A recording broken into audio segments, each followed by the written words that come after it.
ද prince කියන කෘතිය ඔබ සියලු දෙනා කියවලා ඇති කියලා හිතනවා. එහෙම නැත්නම් අහලවත් ඇති කියලා මම හිතනවා. ද ප්‍රින්ස් කියන කෘතිය ලිව්වේ නිකොලායි මැකියාවෙලි. මැකියාවෙලිගේ සමහර අදහස් අපේ රටේ මෑත කාලීන, ඒ කියන්නේ 1948න් පස්සේ ගත්තොත් එම දේශපාලනය සමග හොඳින් සැසඳෙනවා. මැකියාවෙලි කියන විදිහට දේශපාලනය කරන්නට අවශ්‍ය වෙන මූලික අංග තියෙනවා. ඒ මූලික අංග මොනවාද කියන එක තමයි අපිට ප්‍රශ්නයක් බවට පත් වෙන්නේ. දේශපාලනය කියන්නේ බලය. බලය ලබා ගැනීම, බලය තහවුරු කර ගැනීම, ඒ වගේම ඒක ව්‍යාප්ත කිරීම සඳහා කටයුතු කිරීම. මේ මොහොකටවත් වැදගත් වෙන්නේ බලය ලබා ගන්න මාධ්‍ය. බලය කොයි විදිහෙන් ලබාගත්තට පස්සේ ඒක තමයි බලය. ඕන්ට තමයි පාලනය කිරීමේ අයිතිය පැවරෙන්නේ. රටක පාලකයා වෙන්නේ කොයි ආකාරයෙන් බලය ලබාගත්තත් ඒ බලය ලබාගත් පුජ්‍යලයා හෝ පුජ්‍යල පිරිස. වැදගත් වෙන්නේ නැහැ ලබාගත්තු විදිහ. පාලකයන් සාමාන්‍යයෙන් කියනවා මේ කියන අදහසක් තමයි මැකියාවෙලිම සිංහෙක් වගේ පාලකෙක් වුණාම සිංහෙක් වගේ එඩිතර වෙන්න ඕනේ. ඒ වගේම නරියෙක් වගේ කපටි වෙන්න ඕනේ. අපි මේ දෙගොල්ලම දැකලා තියෙනවා නේද අපේ රටේ. හැබැයි පාලකෙක් කිසිම විටක මැකියාවෙලි කියන විදිහට හොරකම් කරන්න එපා. ජනතාවට අයිති දේ මහජන දේපොළ පැහැර ගන්න එපා, කොල්ල කන්න එපා කියන එක කියනවා. ඒ වගේම මොකද හොරෙකුට කවදාවත් ජනතාව කැමති වෙන්නේ නැහැ. අපේ රටේ හොරුන්ට ජනතාව කැමති වෙන්නේ නැති බව හැම ආණ්ඩුවක්ම බලෙන් පහ වූ විට පවත්වන කමිෂන් සභා මගින්, සමාජ මාධ්‍ය ජාලා මගින්, පුවත්පත් මගින්, දෘශ්‍ය මාධ්‍ය මගින් අපිට පේන හොරුන්ට කැමති වෙන්නේ ජනතාව. පාලකයෝ මේක කල්පනාවට ගන්න නැතුව මම හිතන්නේ 948න් පටන් ගත්තාම ඒ මුල් කාලේ හොරකම වගේ දේවල් බහුලව නොතිබුණා උනත් බලය පැහැර ගන්න විදි ගැන අපි දන්නවා කොයි ආකාරයෙන්ද බලයට පැමිණෙන්නේ කියලා. දැන් පාලකයෝ බහුතරයක් අදහන ආගම වැළඳගත යුතුයි කියලා මැකියාවෙලි එක තැනක මැකියාවෙලිගේ අදහසක් මතුවෙනවා. දැන් ඔබට මතක ඇති 1956 බලයට ආපු බණ්ඩාරනායක මහත්තයා එස්.ඩබ්ලිව්. බණ්ඩාරනායක කතෝලික ආගමෙන් අයින් වෙලා බුද්ධ ආගම වැළඳගත්තා. මම හිතන්නේ මැකියාවෙලිගේ පොත එතුමා කියවලා තියෙන්නේ නැති, අනිවාර්යයෙන්ම කියවන්න නැති. ඔව් මේ ඉතා දක්ෂතා තිබුණු විද්‍යාර්ථියෙක් නිසා, පොතපත කියවන කෙනෙක් වූ නිසා. ඒ දේශපාලනයත් ආගමත් වෙන් කිරීමේ ක්‍රියාවලියට මැකියාවෙලිගේ ලොකු උනන්දුවක් වමනාවක් තිබුණා. දේශපාලනයයි ආගමයි එකට එකතු කරගන්න සුදුසු නෑ කියලා කුමාරයා කෘතියෙන් ඔහු පෙන්වලා දුන්නේ. ඒ වගේම අනිත් පැත්තට කෙරුවා ආගම කිසිවිටකත් දේශපාලනයට බලපෑම් නොකළ යුතුය කියලා. හැබැයි අපේ රටේ ආගම දේශපාලනයට බලපෑම් කරනවා වගේම දේශපාලනය ආගමට බලපෑම් කරනවා සහ දේශපාලකයාට කරන්න ඕන වැඩ කරගන්න ආගමේ පිහිට ඉල්ලා සිටිනවා. ඉතින් මේක ගනුදෙනුවක් වෙලා තියෙනවා. හැබැයි කුමාරයා කෘතියෙන් නිකොලායි මැකියාවෙලි කිව්වේ ආගම දේශපාලනයට බලපෑම් කරන්න සුදුසු නෑ කියලා. මේක දෙපැත්තටම දෙවිදියට සිද්ධ වෙනවා. පාලකයෙකුට සාමාන්‍යයෙන් සදාචාරය කියන කාරණා වැදගත් වෙන්නේ නැහැ කියලත් කුමාරයා කෘතියෙන් කියවෙනවා. ඒත් රටේ ජනතාව සදාචාර සම්පන්න නම් රාජ්‍ය පාලනය පහසුයි. රාජ්‍ය පාලනයේදී ඇත්තටම රටක ජනතාව සදාචාර සම්පන්න නම් රාජ්‍ය පාලනය පහසු විතරක් නෙමෙයි, අපි සාමාන්‍යයෙන් කල්පනා කරලා බැලුවොත් සදාචාර සම්පන්න මිනිස්සු එක කණ්ඩායමකට ගත්තොත් මුළු රටම සදාචාර සම්පන්න නම් මේ සදාචාර සම්පන්න ජනතාවක් සිටින රටක පාලකයාට ඕන විදියට සෙල්ලම් කරන්න හම්බ වෙන්නේ නැහැ.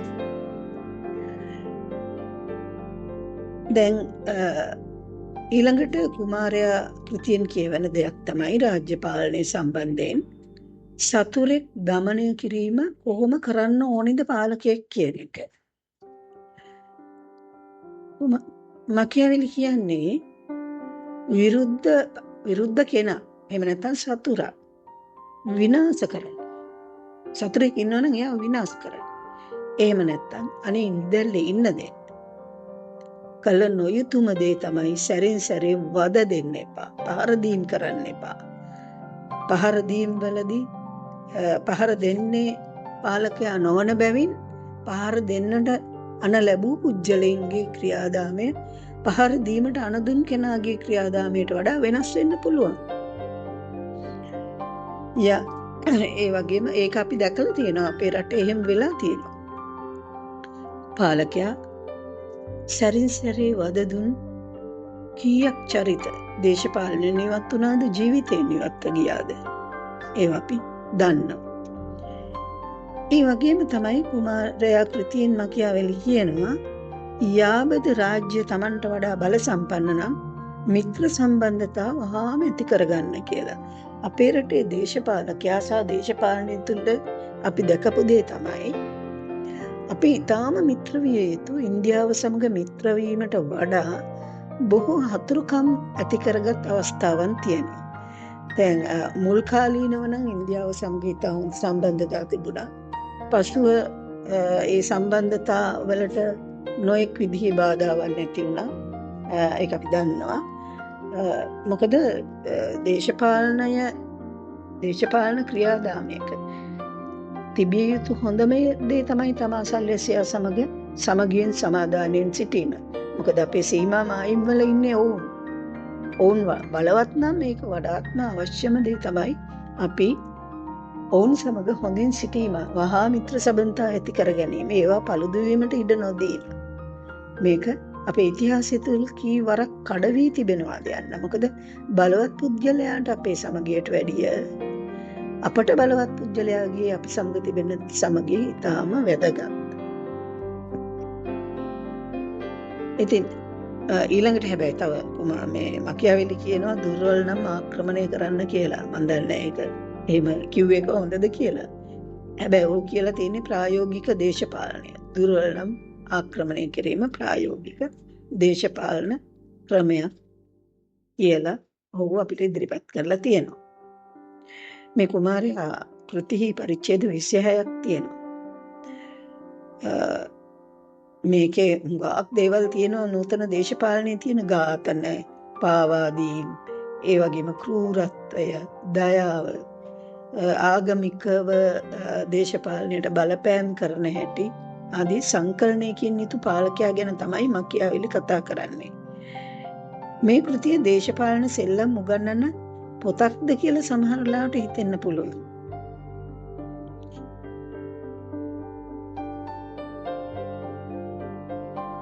ප්‍රායෝගික දේශපාලන විධි උගන්වන කුමාරයා කෘතිය තව හොඳ උපදෙස් වගේක් තියෙනවා. මේකේ තියෙනවා මුගක් දේශපාලන උපදෙස්. මම මේ කීපයයි තෝරගත්තේ.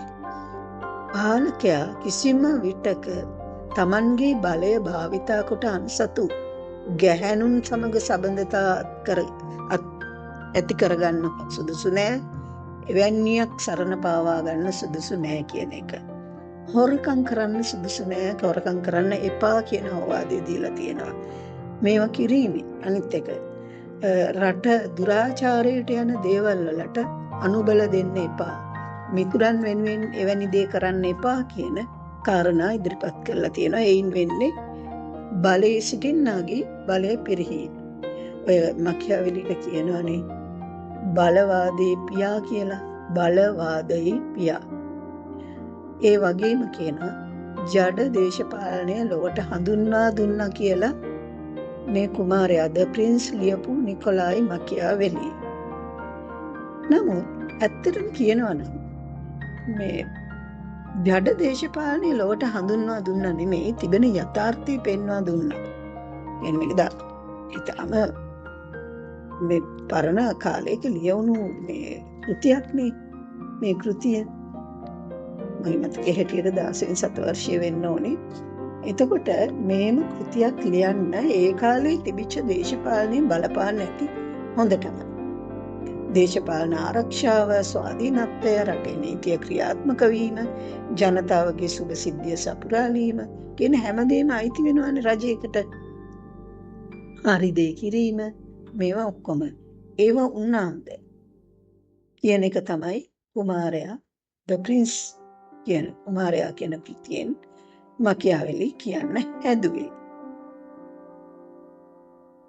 දැන් කතාවක් තියෙනවා අද ලෝකයේ කොතනක වුණත් බලයට එන්නට උත්සාහ කරන කෙනෙක් බලය රැඳී සිටින්නට හෝ ලබාගත් බලය නොදී සිටින්නට සිතන ඕනෑම බලලෝභී දේශපාලනයෙක් ඉන්නවනම් ඔහු මකියාවෙලි කුමාරයා කියවලා බැලිය යුතුයි කියලා. මොකද දේශපාලනය කියන්නේ බලය පිළිබඳ දේශපාලනයක්. බල දේශපාලනයක්. ආගමික, සදාචාරාත්මක, දාර්ශනික සලුපිළිවෙලින් වසා තිබුණු නිර්වත ලොවට පෙන්වුවේ මකියාවෙලි. දේශපාලන බලවාදී අත්පොත කුමාරයා. අර කිව්වනේ ඉස්සෙල්ලත් මං කිව්වේ පාලකයා සිංහෙක් වගේ එඩිතර වෙන්න ඕන, නරියෙක් වගේ කපටි වෙන්න. ඉතින් මේ දෙක එකට තියාගන්න එක තමයි ප්‍රශ්නේ. දේශපාලනේ මං ඉස්සෙල්ලා කිව්වා වගේ දේශපාලනයේ යථාර්ථය ලොවට පෙන්වා දුන්නේ ඔහු තමයි. බලය ලබා ගැනීමට භාවිතා කරන මෙවලම් ක්‍රියාවලිය මොනවද භාවිතා කරපු විදි ක්‍රමසල් විදි හැසිරෙන විදිහ පොරොන්දු දීම ඊට ඒවා ගැන කුමාරයා කෘතියෙන් කියවෙනවා. මේ පොරොන්දු දීම කුමාරයා කෘතියෙන් කියනවා මේ ඉටු කරන්න ඕන දේවල් නෙවෙයි පොරොන්දු.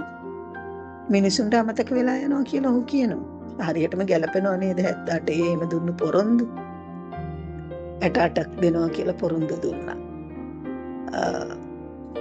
නමුත් ඒක සරදමකට ලක් කළා ඒ බලයට පැමිණි ජනාධිපතිවරයා.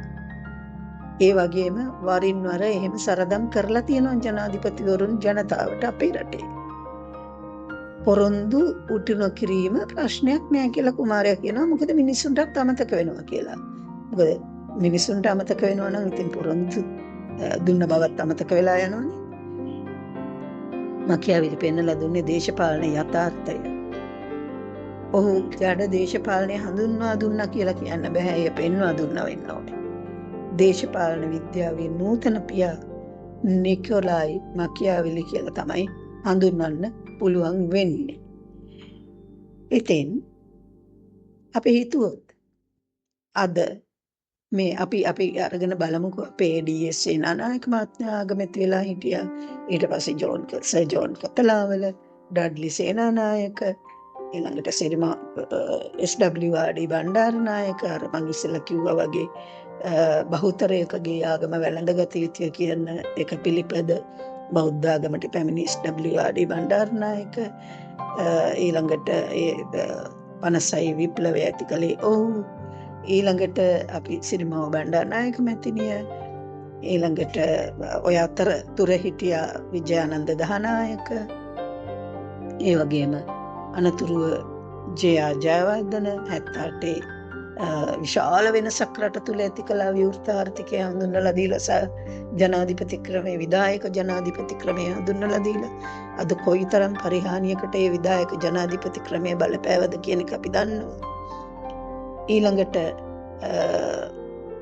ආර් ප්‍රේමදාස ඊළඟට ඒ අතරතුර හිටියා ආර් ප්‍රේමදාස මැතිතුමාගේ මරණයෙන් ජනාධිපතිතුමාගේ මරණයෙන් පස්සේ තමයි ඉතා කුඩා කාලයකට හිටියා තව